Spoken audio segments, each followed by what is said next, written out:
Sveiki draugai, šiandien papasakosiu apie dar vieną Hikvision naktinio matymo kamerą su XR pašvietimu iki 80 metrų ir Powered by Darkfighter technologija. Tai nieko nelaukiam ir pažiūrim, ką gero turim dėžiai.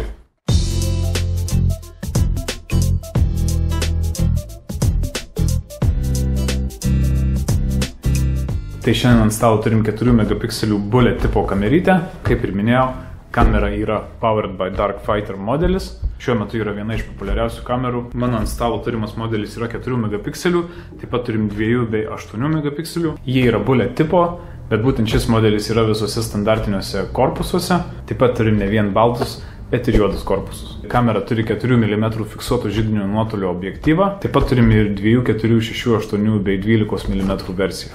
Kaip ir minėjau, kamera turi XR pašvietimą iki 80 metrų, kas padeda kamerai užfiksuoti vaizdus net visiškoje tamsoje esančius labai toli nuo jos. Kamera talpina microSD korteles iki 128 GB ir žinoma, ji priklauso IP67 apsaugos klasiai, kas reiškia, kad jinai yra atspari dulkėms bei gali būti panardinta po vandeniu maždaug 1 metro gylyje pusvalandžiu. Horizontalus kameros matymo kampas yra 88 laipsniai, bei maksimali raiška yra 2K.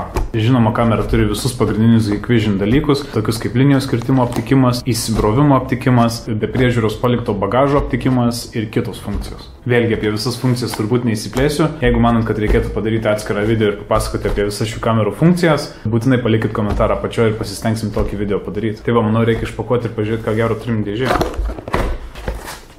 Turim greito starto gidą, turim keletą montavimo varžtelių bei šešiakampiai su skirtingo dydžio galvutėmis, montavimo varžteliai, vandenio atsparios jungtys ir turim pačią kamerą.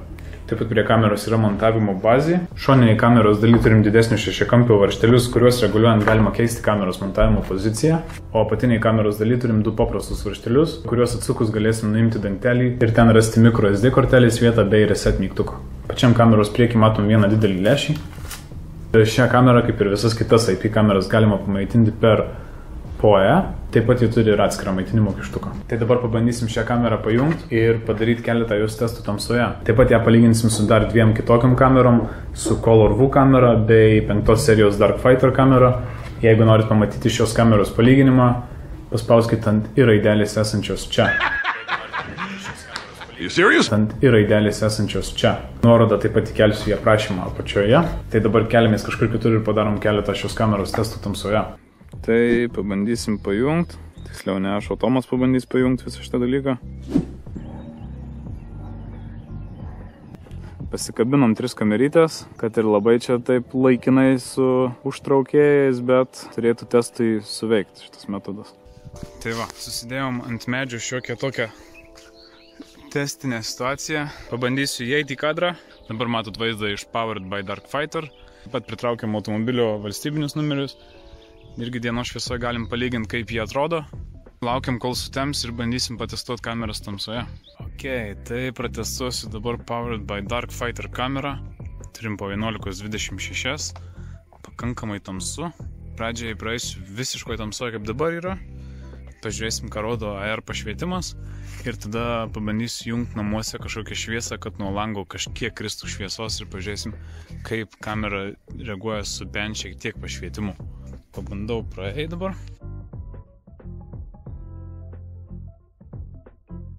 Ir dabar jungiau šiek tiek pašvietimo iš namų.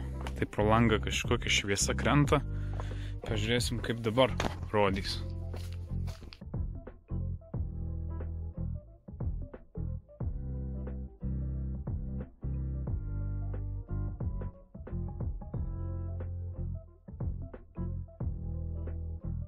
Na, o dabar pažiūrim, ką įdomaus kamera užfiksavo per naktį.